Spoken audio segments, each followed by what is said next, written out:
Okay. Okay, I have not seen these patch notes. I have not seen these patch notes. There's been opportunity, but I have not seen these patch notes yet. I want to go in purposely avoiding anything, any tidbits or hints or not. No, I purposely avoided them so I could go in and have full, honest transparency in here. I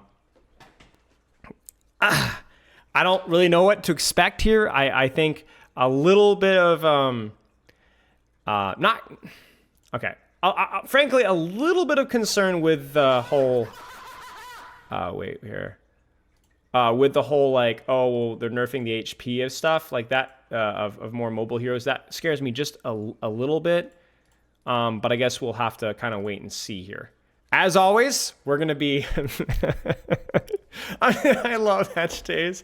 I don't care if it's bad. I just get so excited. I love patch days. That's all I want for my birthday. I just want somebody to have a patch. Just a totally nonsensical patch. I just get so excited. Okay, we're gonna be very measured. We're not gonna be like too reactionary. There might be a little bit of desk slamming involved, good or bad. I have no idea what to expect. We're just gonna have fun with it. We're gonna be hopefully loud without being too insulting or too complimentary here, depending on the situation. I'm gonna move my cup just in case.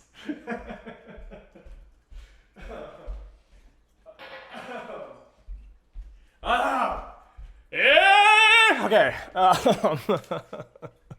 All right. New Frontiers. Prepare for an interstellar journey to discover new frontiers as this season introduces Juno, a cheerful and extraordinary new support hero.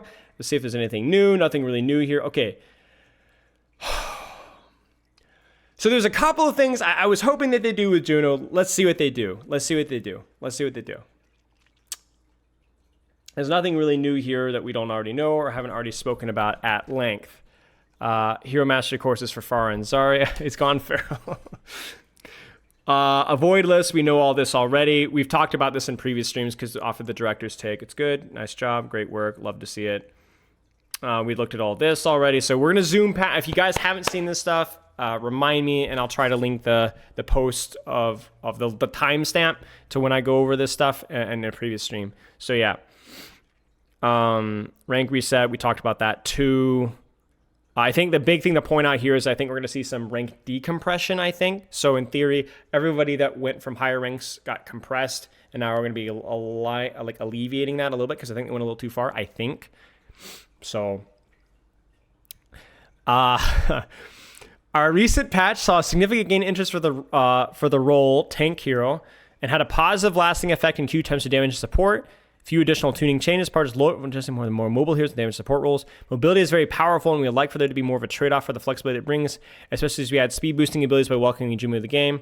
We're moving a handful of heroes to a 225 HP maximum increase potency elsewhere in their kit. Okay, so I am cautiously apprehensive of this because historically, and this is actually, I think, my first official project on Overwatch balance. Let me see if I can find the video really quick here. Where is it? This video. The Overwatch 2 balance problem actually talks about this in detail, where I feel that they're concerned what they go over win rate, skill versus segregation, Genji, and so on.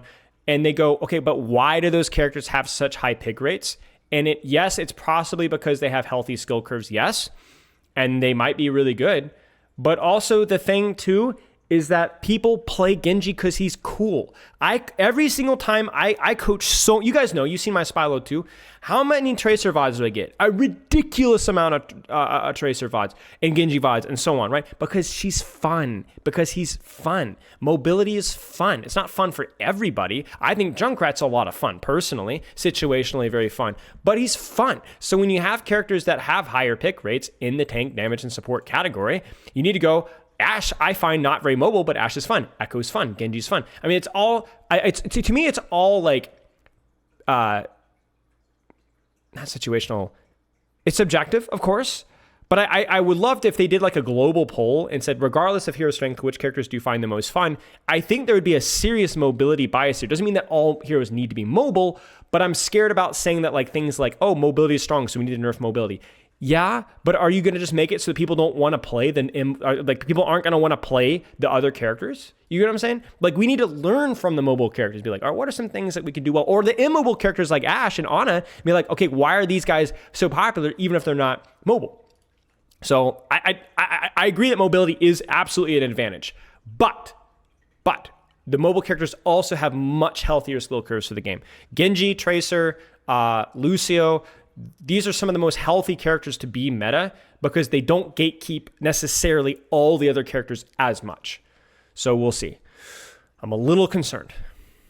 Diva, defense matrix, shocker. No, this is a wait.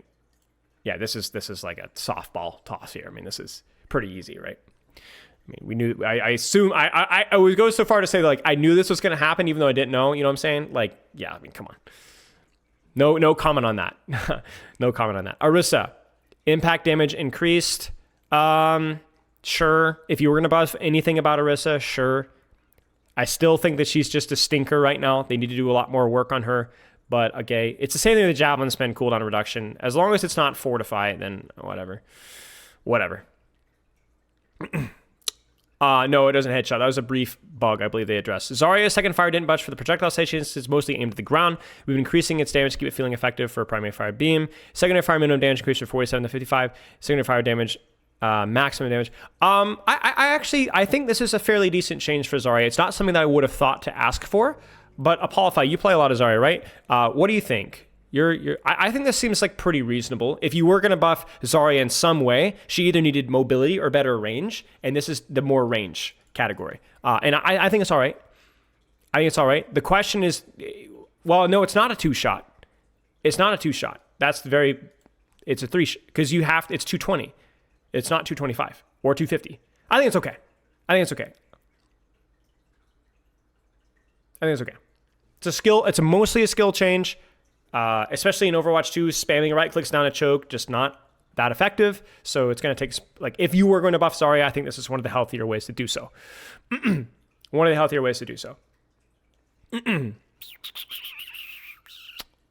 Yeah, okay.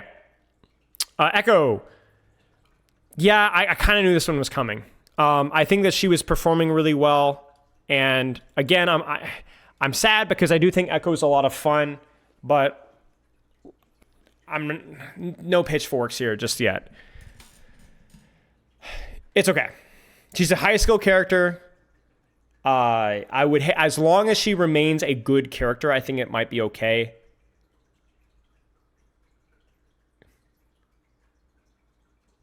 So I don't know. I hope that if we see buffs to static characters, that it's skillful or interesting buffs. That's what I really hope. I'm not against gatekeeping only mobile characters so they're only allowed to be good. I love Ashe. I love Ana. I think Mei is underrated. I know you guys might hate me for that, but I think Mei is underrated. I think in terms of the skill required. I mean, I guess is Brig count as immobile? Because I'm a big Brig fan. I think Brig is very good in Overwatch 2. But yeah, anyway. Hanzo doesn't quite fit the category of being highly mobile as the other characters. We're moving to 225 HP, but like Widowmaker, has the potential long-range lethality merits as he's now able to one-shot the 225 HP heroes. It's nice for the Hanzo mirror match to be more decisive as well. I think they hinted this before. I actually think that this was discussed in the Alec Doss interview I had. I'm pretty sure that there's something said about 225 HP. I swear. I might be misremembering. Base health reduced from 250 to 225.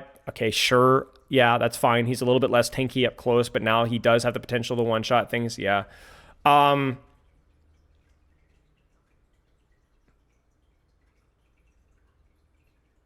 don't know. I'm not as against this as you guys might think I am. It's a situational one-shot. I'm just gonna have to reserve judgment right here. They mentioned 225 in a dev blog. Okay, yeah. I don't know. I'm not a big Hanzo fan. I think that they need a lot more work with him, but it's not going to be the end of the world. This is like, here's what it is. This is kind of like not really solving the problem, but like kind of shifting power a little here and there to make things interesting, to make people talk about stuff. I mean, this is like, let's be honest, this isn't like really an end goal thing here. I mean, it doesn't really line up their goals to remove one shots. I I will say that Hanzo's matchup versus more mobile characters is generally his worst matchup. So if anything, this means that like his matchup versus Tracer versus Genji, I guess Echo's not the, Echo's kind of situational. Honestly, Storm Arrow's pretty good. I don't know. We'll wait and see. We'll wait and see. Not the worst thing. I would say this is like a neutral change. It's going to annoy some people. It's going to benefit some people. It's a net neutral. And the other thing to point out as well is that they didn't buff his damage. So if you're not a mobile character, Hanzo is going to be a little bit of a better matchup for you, right? Like the Cassidy or even a support, right? As a support main, the support players, this is going to be a better matchup for you than it was before. So yeah, we'll wait and see. Which I guess puts him in a position where he's like not quite as screwed over by poke characters, which was weird. But he's better versus mobile characters, I guess. Anyway. And you could also tweak Storm Arrow in the future. Mostly reverse now Junkrat's grenades used to ricochet, which enables more control of the angle of the balance, how the weapon better control space. Projectile size is now reduced for a couple months, so there'll be a few random. Projectile size is now reduced by half after the second ricochet. Sure. I appreciate that they're giving him something, but then taking something away to make sure that's more precise. I'm okay with this, I guess. I still wish that like they would increase the projectile speed a little bit. Maybe that would be like more of like a more in-depth rework, but we've done that with like you guys remember we talked with all the top 500 GM Junkrat mains, right? We talked about like all that kind of stuff. I wish they'd do more work with them, but yeah. It's okay. It's okay. It's all right. Sojourn. This is what we were expecting. I was expecting this. This one and the Diva one were the ones I was expecting the most. After reducing the maximum damage of Railgun's secondary fire, we continue to look at the effectiveness of Sojourn's primary fire. This is so important. Please get this right. Please get this right. They have to get this right. This to me, but I say yap before I even look at the code, is like this is the moment of truth right here. They need to get this one right. They need to get this one right. We're looking at the effectiveness of Sojourn's primary fire. Yes. These changes are to make it more accurate and better by increasing the energy gain from headshots. Primary fire weapon spread reduced from 2 to 1.6 degrees. That's good. Critical hits now grant 10 energy. Sure, that's also fine. Energy degeneration reduced. I don't think they necessarily need this, though. I think this may be which one change too many. I think this might be one change too many. I think these are fine, though. These are fine, though. The thing that's missing, guys, is we've brought this up over and over and over again. You need to reduce the delay between railgunning and primary firing again. If they did that, that would put Sojourn in such a good spot. Do that instead of this. Yeah. Right, and the Sojourn ult is still bad because the railgun delay is still brutal, right? Yeah, so I'm interested about this one. Yeah, that's true. Farming tanks, that is a devil's advocate there. This one is, I think, very good. This gives you way more opportunities to actually shoot squishies instead of just shooting tank. I love that change. This one is like you make a good point against it, but we'll have to wait and see. This one, I don't know. I don't know. I don't really care. But these are pretty. Will Sojourn be busted? I don't know. But let's not lie. These are significant changes. These are significant changes. I think that Sojourn was really bad right now. She might still be bad, but she's not going to be really bad. These are big. And also notice that she's not 225 HP. She's 250 still. Right? So, well, isn't Sojourn fundamentally broken? She's fundamentally broken because the projectile spread. Because of the spread. If you tighten the spread, in theory, this should make it so that you can actually shoot other things than tank, which is why this change is so important. Or projectile speed, right? One or the other, right? It's the same problem with Ramattra, right? Where projectile just basically focuses enemy tank. My favorite comment was I saw somebody in Reddit was like, Doda, if you can't hit squishies with primary fire with, Omnic form with Ramattra as a skill issue, I'm like, dude, you're so stupid. You're so stupid. But yeah, this is good. This is good. Good change. Interesting change. I have to kind of wait and see. Sombra. Okay, better enable Sombra to get registered, type more evasive, new lower health. Okay, impact damage increased. I don't know. I understand the base health decrease here, but I really think you got to be careful about buffing virus, even by a little bit. And I don't like this. I think this is a bad change. I do not like this at all. I do not like this. I think I love Sombra. I really like playing Sombra a great deal. I think her rework is overall a step in the right direction, but perma stealth is still a problem, and this just makes it even stronger. This makes it so easy to reposition yourself. Like I don't like it. I don't like it. I don't really like either of these changes. I don't mind this one as much. I don't know what I'd have to offer. Maybe even just some primary fire instead of virus, just by like 1 damage or something like that. I just don't like it. I don't like it. This character will remain fundamentally broken as long as she has permanent stealth, because the risk that they incorporated with Translocator, which improved her playstyle loop, is still gate kept by the fact that she can position herself whenever, wherever she wants with almost 0 risk, and this just makes that worse. You have to introduce risk into positioning. It's why Kiriko is so frustrating to play versus, because Kiriko is, there is no direct risk with Kiriko's repositioning herself, and that's what makes her so frustrating to play versus. It's the same thing here. And it's impossible to balance, because as long as you have infinite stealth, you can't overbuff virus or damage because you'll create a spawn camping epidemic. But if you remove from its stealth, or it would introduce a lot more risk into that playstyle. And I'm the mobility pilled guy. This is too much.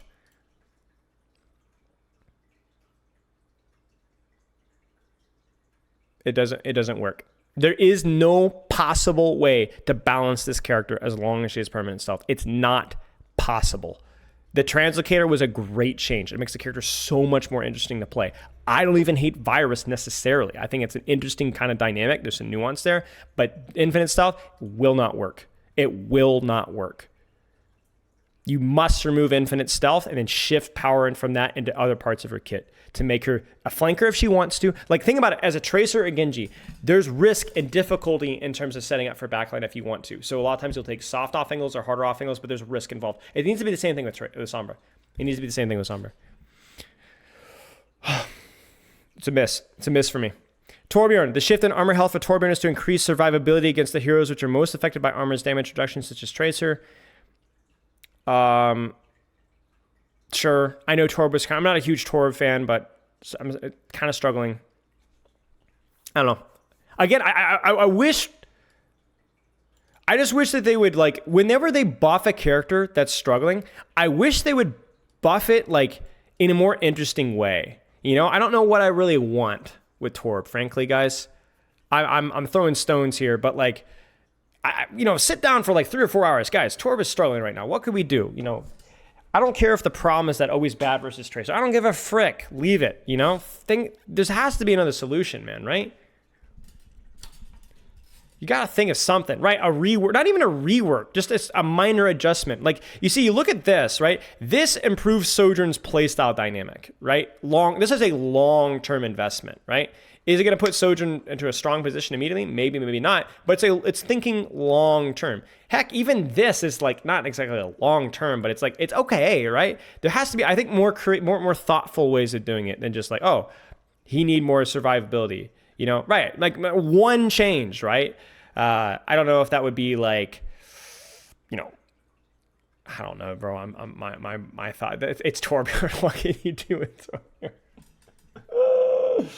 I don't know, man. But come on, if we got like 3 or 4 hours, if that was our job, surely we could come up with something, you know? I don't know. There's not a lot of knobs to tune with Torbjorn. I think it's the worst part. I think that's part of the reason why it's always difficult. Pondering it for a bit. Don't say anything! Oh, okay, you're not giving it away. Brax, I think you overthink like breakpoints. I don't think breakpoints matter as much with the break because she has fewer opportunities to leverage those breakpoints. They matter more with ranged characters. But you might be right. All right. So far, these patch changes have been okay. Some good, some meh. I actually think this is not as bad as I thought. I'm glad that they didn't nerf Genji. I'm glad they didn't nerf Tracer. I was a little bit concerned about that. This has been like better than I thought it'd be. I was scared. I was a little scared. I'm not gonna lie with you guys. This hasn't been too bad. Not too bad. Oh, whoops. Okay, EDI. EDI can deal a lot of damage for the course of the game when you have too much ammo, given that projectiles are easier to land, hits due to increased projectile size. We're also removing the extra environmental collision size of Captain Sun, so that it doesn't actually detonate early when firing at nearby walls and such. There's a similar fix to prevent secondary fire from impacting a wall instead of allies nearby it. Maximum ammo reduced, sure. I think that's fine. Like if you do have a character that just shoots endlessly, then it kind of removes an aspect of a gameplay dynamic. It's sure, it's fine. It's a design tweak to nerf her slightly, but not a big deal. Yeah, I don't know, Wasim. I don't know enough about the environmental collision stuffs, to be honest with you. I think the problem with Sombra is like the timing of when the translocator is actually thrown versus how it visually looks. I don't know enough about the details of that, so I can't really say.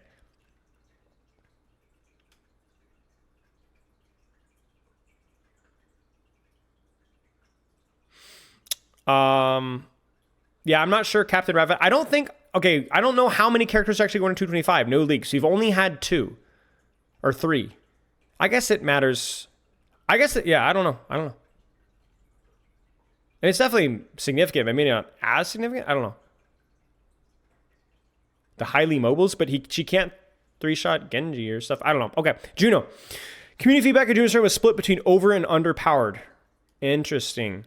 On the stat side, she performs strongly in most every categories. It doesn't matter. Stats do not matter at all. Imagine if people looked at Moira's strength based off of stats. I assume this is what? Yeah, this is meaningless. This is meaningless.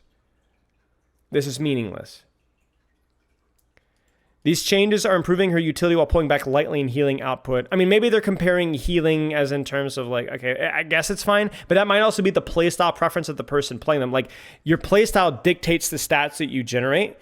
And so if Juno's doing too much healing, then maybe that she wasn't allowed to be as proactive as some of the other supports, if that makes sense, or you weren't as rewarded as much. It's also such a small test. I mean, maybe they're just, I'm overanalyzing this, so. That's fine. These changes are improving her utility. That's fine. Since we'd still like her to launch in a strong state, these are quite a few quality of life improvements that are listed elsewhere in the patch notes. I'll try to get to those later. You can't say stats won't matter? Of course I can. I just did. Juno's been added to the lineup. Base health reduced. Wow. That we saw that in the trailer, so not a surprise, but it is interesting. Burst projectile volley rate of fire reduced from 34 to 28 shots per second. So she fires slower? It's fires slower, right? Thank you, Rex, for your input. I don't know if I like that. We'll have to wait and see. Reserve judgment. Damage and healing increased from 75 to 85. Heal over time reduced from 60 to 50 health. I don't like this as much. I don't like this as much. I wish they would have. I really wish they'd have allowed you to use your weapon during the torpedoes and then reduce. I actually think this is. I would prefer if it went the opposite direction, but yeah, I think torpedoes needed a bit of a buff. But I would have preferred a buff that wasn't the lock-on thing as much. But yeah, that's all right. Can now 2-tap plus torpedo. Yeah, that's true. That is true. Because 85, 170.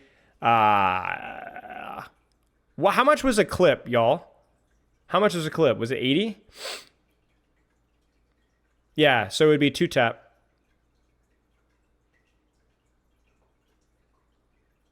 84. But you could also just 3-tap. So it doesn't really change breakpoints all that much outside the fact that, I can land it. The question is how fast is this charge? Versus comparing the slowing the fire rate. Because it used to be that 3-tapping was faster than 2-tap plus torpedo, even though 2-tap plus torpedo didn't get the kill. But now that maybe that actually 2-tap plus torpedo is just as fast as 3-tapping, you know? Yeah, I know she could always 3-tap. Yeah, I know that, obviously. I'm saying that 3-tapping was faster than 2-tap plus torpedo, but maybe now that's not the case with the burst fire being slower. Deploy range increased. Yes! I would have liked this by more than 3.5 meters, though. I would have liked more like 5 to 10, frankly. I'm not going to lie with you guys, but I'm with you. Her primary from what? How is her damage lower? Or I guess we're not done yet. Cooldown reduced. Good. I think these are both fine. I think the cooldown was a tiny bit long, but this is good. This is the best change so far.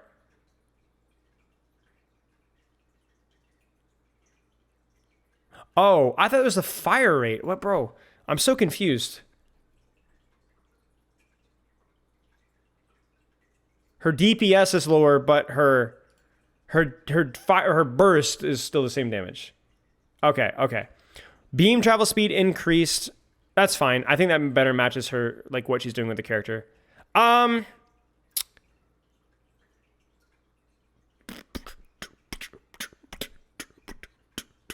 don't know. I think this is the goal. They said they wanted to keep her around the same strength. I think on paper this is the same. This is a significant nerf. This is a significant nerf. This is about the same. Slight buff, I would say, probably, at least offensively. This is definitely a significant buff. This is a slight buff because it's more situational. Yeah, about the same. Yeah, let's check out this quality of life changes before we go crazy. Let's actually jump ahead to that. Let's jump to the quality of life changes really quick here. Holy frack. Weapon visual models, heal sounds. We're up to be more noticeable when healing allies closer to full health. Good, I asked for this.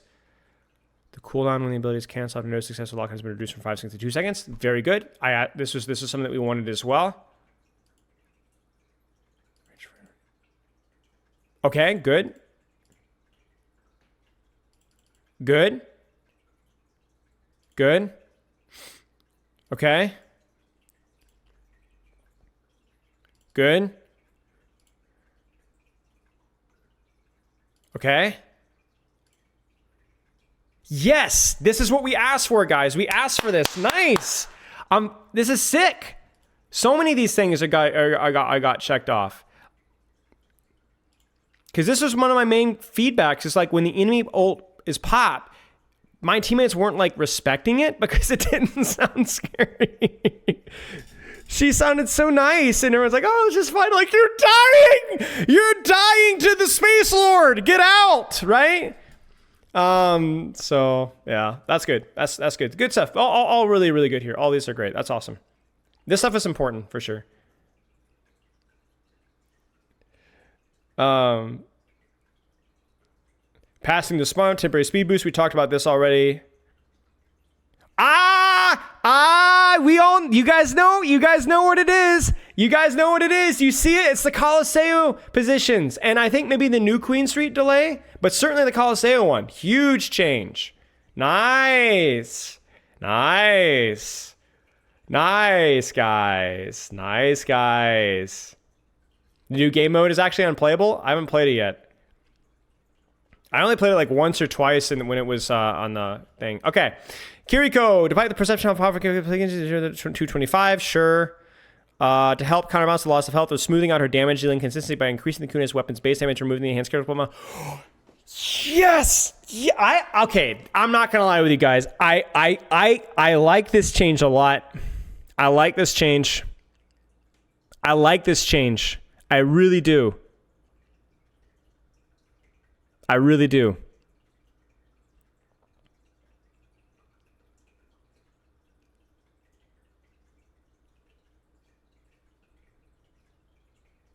It just removes the RNG or reduces the RNG. I never liked it to begin with. I think it's having like this is okay. I've played games before that have like a stat called crit magnitude. It's a really, really wonky stat. It's a really difficult stat to balance because if you roll the dice right, there's just nothing that can stop you, right? And I don't like the argument that it lowers the skill level either because you're already rewarded to hit headshots by double. We don't need 2.5. It's just more consistent damage. Yes, it is absolutely a buff. Absolutely a buff. But do you notice what else is here? The fire rate's slower and the health is slower. I'm okay with this. I think this is, again, these are the kind of changes that I think are like long-term better for the character. I think the worst part about Kiriko is just spammy. That you have to, you're rewarded a little bit more for taking an extra 0.5 second or 0.05 second to aim a shot, and you're also more punishable as well. I think this is good. I don't know how it feels with the weaving. Yes, that's a fair point. I don't know. But on paper, I like this.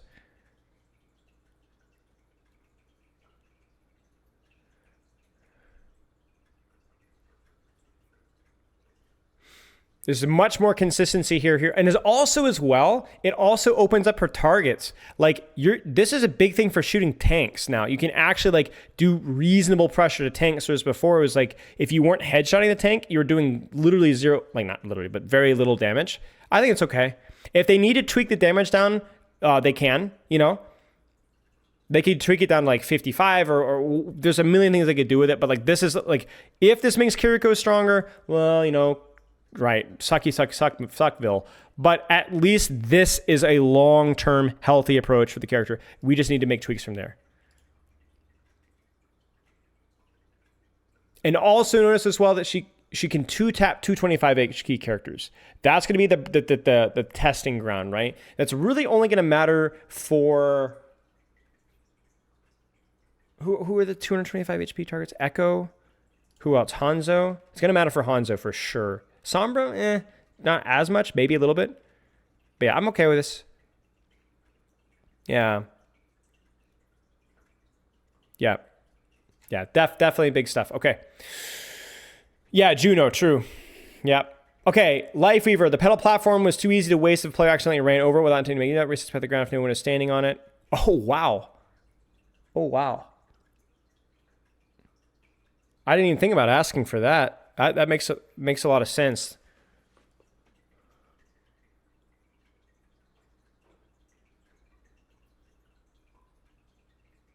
We're also reducing its health, so it's more reasonable counterplay to destroy the platform. Nice! Nice, guys! Nice! Everybody can break pedal now. Good, good. That's what they needed, especially since they reduced the cleave. You can't even cleave through it now.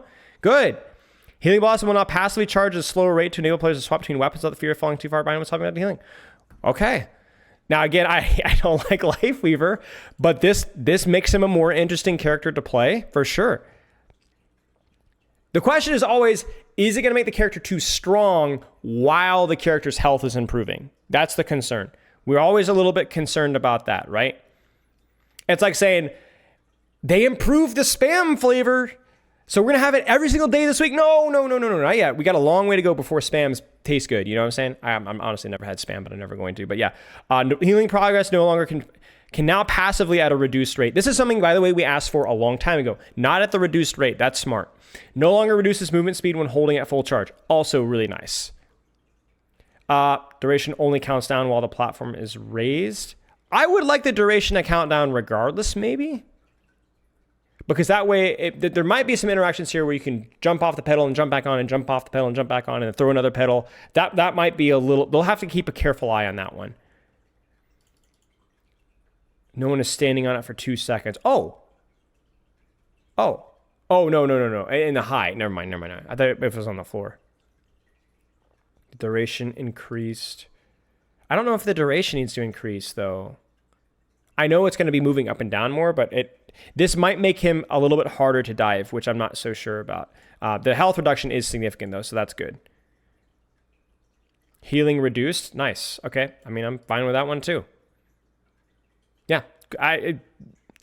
We'll have to see it in practice, but on paper, the spirit of these changes are encouraging. Good stuff. Yeah.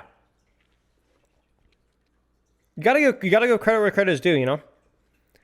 Like, we'll have to kind of wait and see, but there's so many. See, the thing is now there's even more knobs to tweak, right? They talked about like they want more knobs to tweak for balance. Now you have a lot of knobs to tweak. You got knobs about how long pedal platform lasts, how much HP does it have, how long does it raise, or how soon before it drops, right? How much healing is charged. There's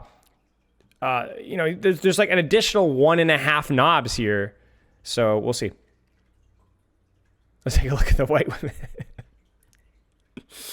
Mercy's Guardian Angel movement enables her to be highly evasive, difficult to engage, but is also one of the most fun parts of her ability kits. But to keep that strings from moving her to 225 HP, increasing the output of her Caduceus staff beams. Primary fire healing increased from 55 to 60 health per second. Secondary fire damage boost. Oh man. Yeah, round and round we go.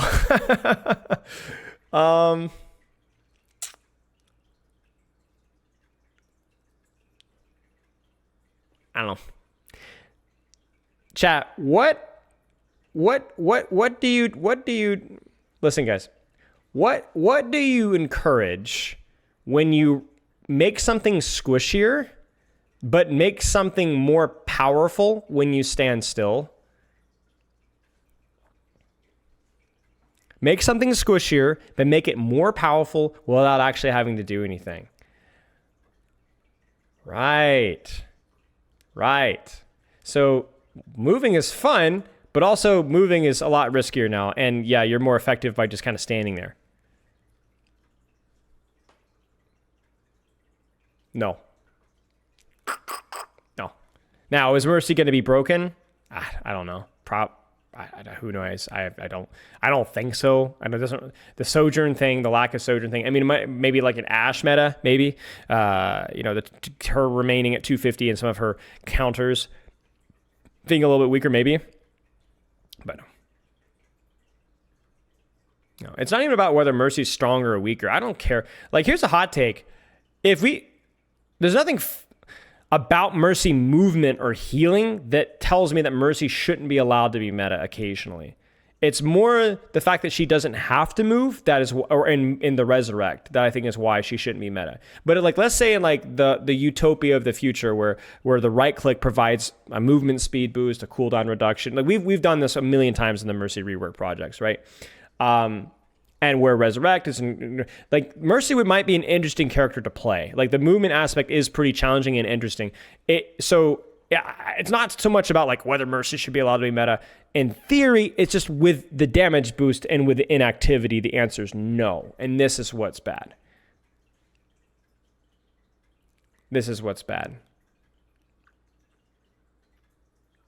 No. Remember, this is what we don't like. This is just turning random knobs but making no progress. The reason why I like the Kiriko buffs is because it's not just turning random knobs. It's like, hey, we have a vision for where this character wants to be. It's less just spamming at head height and praying you hit shots. You know?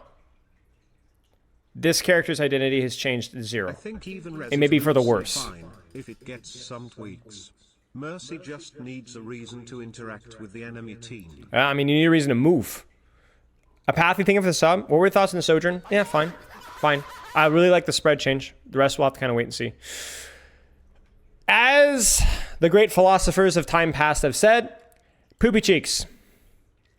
Moira.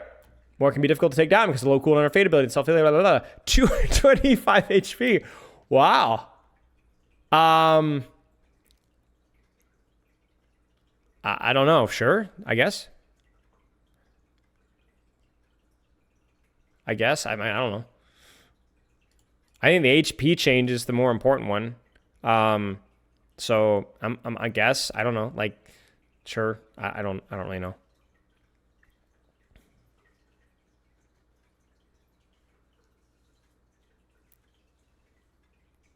I guess I don't know. I mean, it's hard to like calculate things out here. You know what I'm saying? Like she gets 10% less HP, right? And like what? 8.33 more damage, I think. So whatever.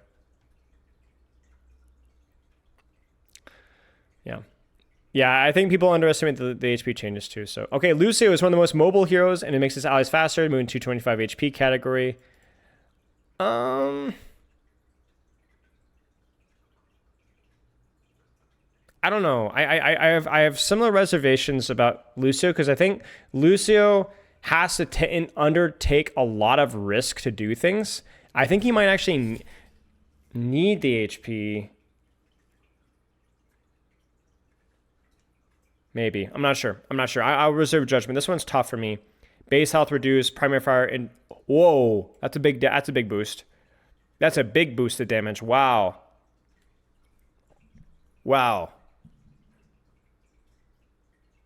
Was that a 22% increase, right?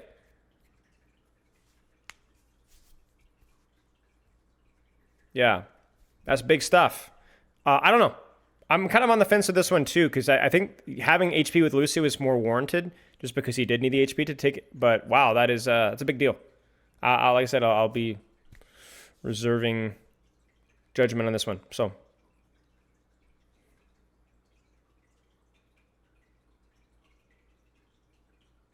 They never give him more ammo. Yeah, I don't know, though. I don't know. Do you want Lucio to have ammo? I always looked at Lucio as not, like, really a spam character. Like, that. A lot of the characters that are, like, more divey oriented, like Tracer, like, I guess Genji. I don't really know about Genji, honestly. Generally have smaller clips. How do you feel about the Violet buffs this patch? He's still going to Ajax in Grand Finals, bro.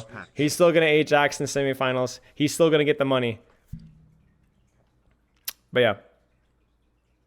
Lucio doesn't have enough ammo during duels. Yeah, I don't play enough Lucio to know. Hero quality of life updates. I guess that was it. Okay. What do you guys think for a grade? What do you guys think for a grade here? Let's go through and not have any recency bias here. Let's try and be a little bit thorough here.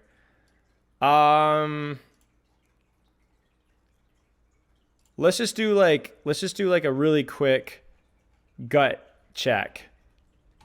Good. I'm gonna say I feel bad even giving them a good mark for D.Va because that one was so egregiously bad that I was like, okay, it's fine. Okay, so we'll do. What do you guys want to do? Good, fine, bad, good. Oh wait, what am I doing? Fine. I actually kind of like the Zarya one. Echoes, whatever. We'll just ignore that one. Hanzo one is whatever. Junkrat one is whatever. Sojourn one we'll say largely good. Sombra one I think is bad. Torbjorn one is like, I guess just whatever. EDRA is like whatever. Nothing really major in either direction. I think I'll give Juno a slight good for now without having tried her out. So that's the big disclaimer here is I haven't tried this out. I think that the Kiriko one is like marginally good. I think I like the spirit of the change, and I think the Life Hero one as well. Mercy bad, no, not quite. Moira's whatever, I guess. Lucio is, we'll leave Lucio fine because I really am not sure about the Lucio one. Juno quality of life stuff. I mean that's all right. And then also bug fixes with like the Coliseo. A lot of the Juno quality of life stuff was really good. The stalling with Coliseo, the speed boost on Flashpoint in theory is pretty good too. The other stuff we have to try more. So we'll give them an extra bonus good or two for those changes. I would say B. I'd say solid B. I don't think it's an A. I think there's a couple of bad changes and a couple of changes that are like eh. But I think solid B. It's good. I think overall I look at this patch and be like, long term, probably a lot of these changes are going to be good for the health of the game long term. But we'll have to wait and see. B changes, a bug fixes / column ho. I'll give it a solid B. I have not played Clash yet.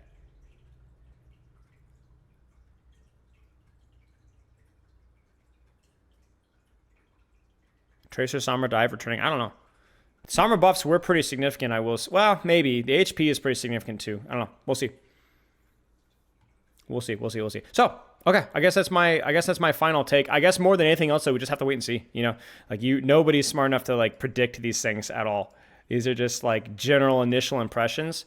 And I try to always lean on the side of being a little bit reserved because I don't want to shift people's perception either too positively or too negatively before we actually even like try stuff. Because, you know, you guys go make your own minds up, right?